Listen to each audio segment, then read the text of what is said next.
There's a strange feeling that happens sometimes in gaming. A game starts appearing everywhere. On Twitter, in YouTube thumbnails, in conversations you weren't even looking for, and you can tell something's happening around it. That's Dispatch.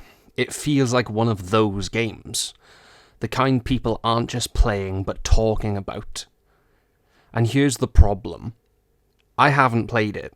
Not because I don't want to, I absolutely do, but because Dispatch isn't available on Xbox, and as someone who primarily plays on console, that puts me in a familiar position, watching a conversation happen just out of reach. But the more I thought about that, the more I realised something. Maybe not being able to play Dispatch actually makes this video more interesting, because Dispatch isn't just a game people are enjoying, it's a signal, and it says a lot about where gaming is right now. Let's start with what Dispatch actually is. Dispatch is a narrative-driven game built around tone, dialogue and atmosphere rather than traditional action or spectacle. From everything we've seen, trailers, previews, early impressions, it's confident, restrained, and very deliberate in how it presents itself. It doesn't feel like it's trying to impress you with scale. It's not shouting about features. It's not chasing whatever genre happens to be popular this year. Dispatch feels authored, and that's a word we don't get to use very often anymore. It feels like a game made by people who had a clear vision of what they wanted the player to feel, and trusted that vision enough not to dilute it. So why did Dispatch spread so quickly? Because it arrived at exactly the right moment. Right now, there's a growing fatigue in gaming, not with games themselves, but with the shape they often take. Endless progression systems, inflated runtimes, mechanics layered on top of mechanics until the core experience gets buried. Dispatch doesn't do that. It looks smaller, tighter, more focused. And players immediately picked up on that.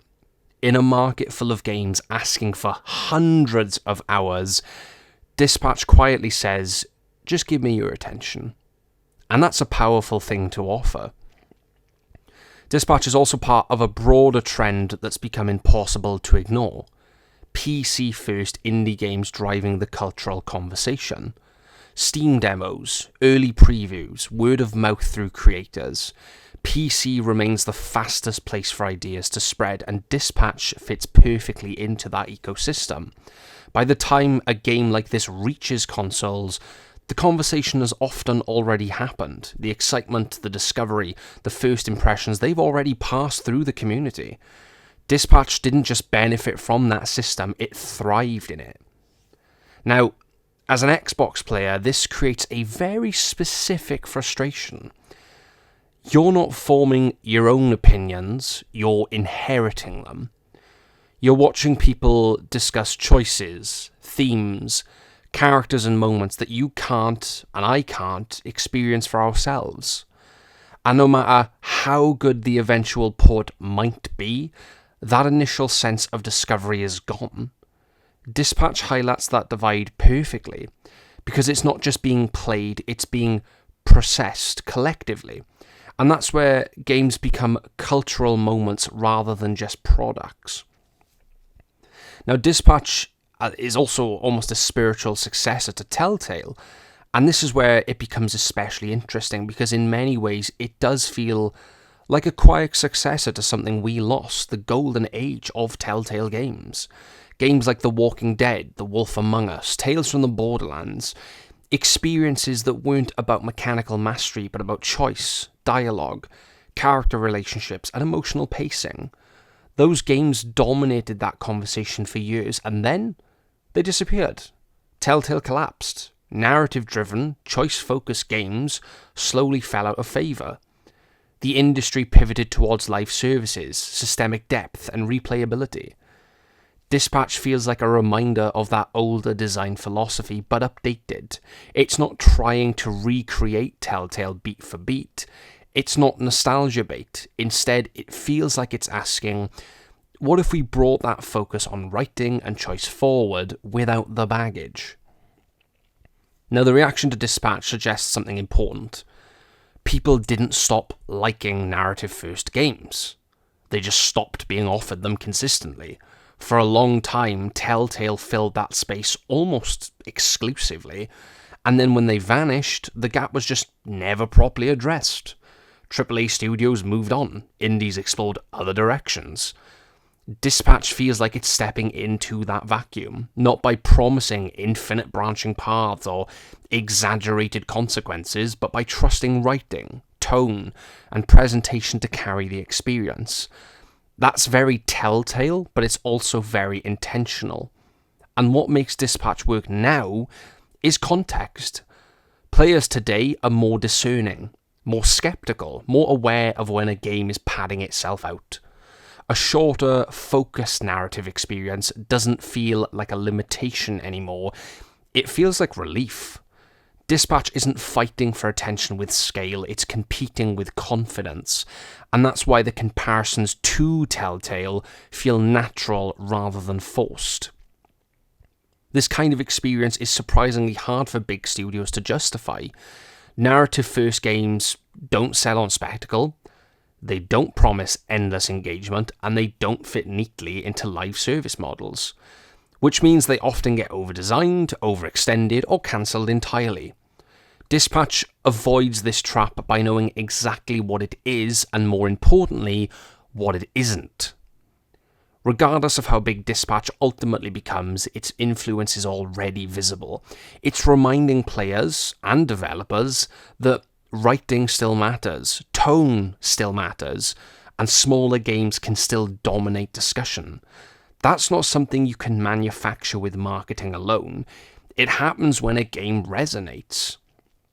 Now, will Dispatch come to console? Maybe. And if it does come to Xbox, I'll play it immediately. But even if it doesn't, Dispatch has already made its mark, because it exposed a structural issue in how narrative-driven games reach audiences. Some of the most interesting experiences in gaming are happening just outside console ecosystems, and that's a conversation worth having. Dispatch doesn't exist in isolation. It's a wider shift towards authored experiences, creative restraint, confidence over content volume.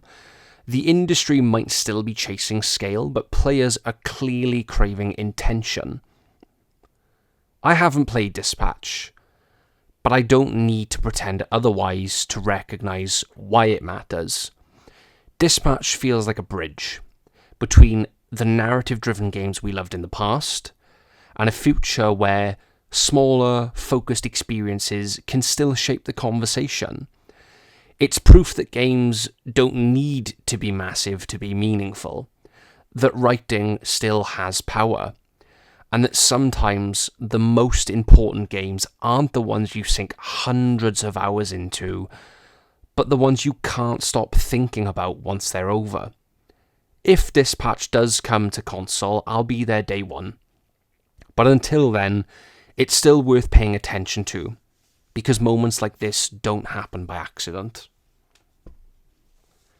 And that's my video on Dispatch, and the fact that I very sadly can't play it.